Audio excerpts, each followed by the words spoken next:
വാക്കിൽ പിഴയ്ക്കാത്തവൻ അനുഗ്രഹീതൻ. അവന് പാപത്തെ പ്രതി ദുഃഖിക്കേണ്ടി വരികയില്ല. മനസ്സാക്ഷി കുറ്റപ്പെടുത്താത്തവനും പ്രത്യാശ കൈവെടിയാത്തവനും ഭാഗ്യവാൻ. ലുബ്ധൻ സമ്പത്ത് അർഹിക്കുന്നില്ല. അസൂയാലുവിനെ സമ്പത്ത് കൊണ്ട് എന്ത് പ്രയോജനം?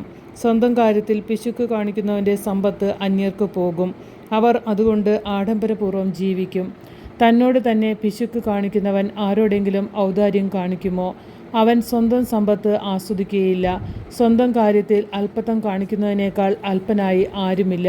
അവനുള്ള ശിക്ഷയും അതുതന്നെ. അവൻ നന്മ ചെയ്യുന്നെങ്കിൽ അത് അറിയാതെയാണ്. അവസാനം അവൻ തൻ്റെ അല്പത്വം വെളിപ്പെടുത്തുകയും ചെയ്യുന്നു.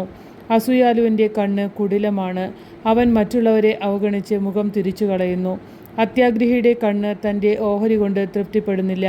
ദുരാഗ്രഹം കൊണ്ടുള്ള അനീതി ആത്മാവിനെ ശുഷ്കമാക്കുന്നു. ലുബ്ധൻ്റെ കണ്ണ് അപ്പത്തെ വെറുക്കുന്നു. അവൻ്റെ ഭക്ഷണമേശയിൽ അത് കാണുകയില്ല. മകനെ കഴിവിനൊത്ത് ചെലവ് ചെയ്തു കൊള്ളുക. കർത്താവിന് യോഗ്യമായ കാഴ്ചകൾ സമർപ്പിക്കുകയും ചെയ്യുക. മരണം വിദൂരമല്ലെന്ന് ഓർക്കുക. പാതാളത്തിൽ പ്രവേശിക്കേണ്ട സമയം നിനക്ക് അജ്ഞാതമാണ്. മരിക്കുന്നതിന് മുൻപ് സ്നേഹിതന് നന്മ ചെയ്യുക. ആവുന്നത്ര ഉദാരമായി അവനോട് പെരുമാറുക. ഇന്നിൻ്റെ സന്തോഷങ്ങൾ നഷ്ടപ്പെടുത്തരുത്. നിനക്ക് അർഹമായ സന്തോഷത്തിൻ്റെ ഓഹരി വേണ്ടെന്ന് വെക്കരുത്.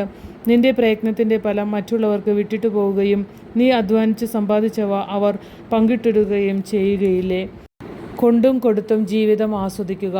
പാതാളത്തിൽ സുഖം അനുഭവിക്കാൻ കഴിയുകയില്ല. ജീവനുള്ളതെല്ലാം വസ്ത്രം പോലെ ജീർണിക്കും.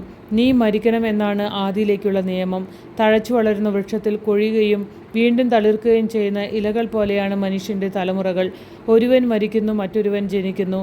ഉൽപ്പന്നങ്ങൾ ജീർണിച്ചില്ലാതാകും, അവയുണ്ടാക്കിയ മനുഷ്യരും.